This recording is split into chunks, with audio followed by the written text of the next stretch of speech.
The poor refugee who invented Patek Philippe. A step back in time. Do you know about the tale of Antoni Patek, the creator of one of the most renowned watchmaking brands? A poor refugee who invented Patek Philippe. And surprisingly, the Patek Philippe watch, which was sold for $21.3 million at Sotheby's in Geneva on November 11, 2014, made a record. So how did he make everything possible for himself? If you want to know everything, then stick to the end of this video. Antoni Norbert Patek was born on June 14, 1812, on his family's estate in Piaski Szlacheckie, east of Lublin in Poland, more than 2 centuries ago. Antoni's family relocated to Warsaw when he was 10 years old, and when his father Joachim died 5 years later, he had to assume responsibility for his family. In addition to his responsibilities to his family, Patek felt an obligation to his fatherland. Poland was seized by foreign powers, thus fighting was the only way he could fulfill his duty.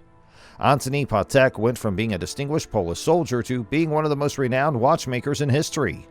Patek joined the 1st Polish Mounted Rifles Regiment at age 15 and 2 years later saw battle during the November Uprising. Patek, who was twice wounded, was promoted to the 2nd lieutenant and eventually awarded the Venturi Military Golden Cross. Unfortunately, the November Uprising was lost and the subsequent Russian persecution was severe. Patek, along with many other Polish troops and officers, was compelled to abandon his homeland.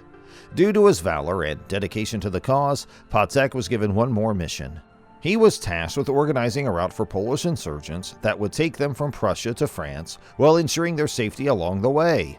During the operation, he was assigned the charge of a critical staging area near Munich and Bamberg, but after the evacuation, he settled in France and became a typesetter. Patek Philippe's stand at the Basel World International Watch and Jewelry Show is still going strong. Patek's exile in France lasted only 2 years, as the French government, under Russian pressure, chose to relocate former Polish insurgents to Switzerland after 2 years.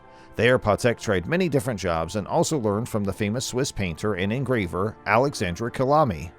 Patek also began to develop a liking for and appreciation for beautiful goods, which would later have enormous ramifications for him. As he adjusted to life in Switzerland, Patek began to purchase watch movements from the finest Geneva watchmakers and install them in cases. He was quite particular about the craftsmanship and creativity that went into the cases, and he discovered there was a growing and receptive market for his work. Finally, in 1839, Patek and Franciszek Szewczak, another outstanding Polish immigrant watchmaker, started their own timepiece enterprise. The creative motifs on their timepieces depicted Polish revolutionary and legendary heroes, or the Black Madonna of Częstochowa of the period. Patek and Szewczak's careers diverged in 1845, so Antoni hired the talented French watchmaker Adrien Philippe, the inventor of the groundbreaking keyless winding system. The Patek Philippe Company was formally launched in 1851, and Queen Victoria's purchase of an open-faced, keyless winding watch at the Great Exhibition in London the same year provided the nascent company a tremendous publicity boost.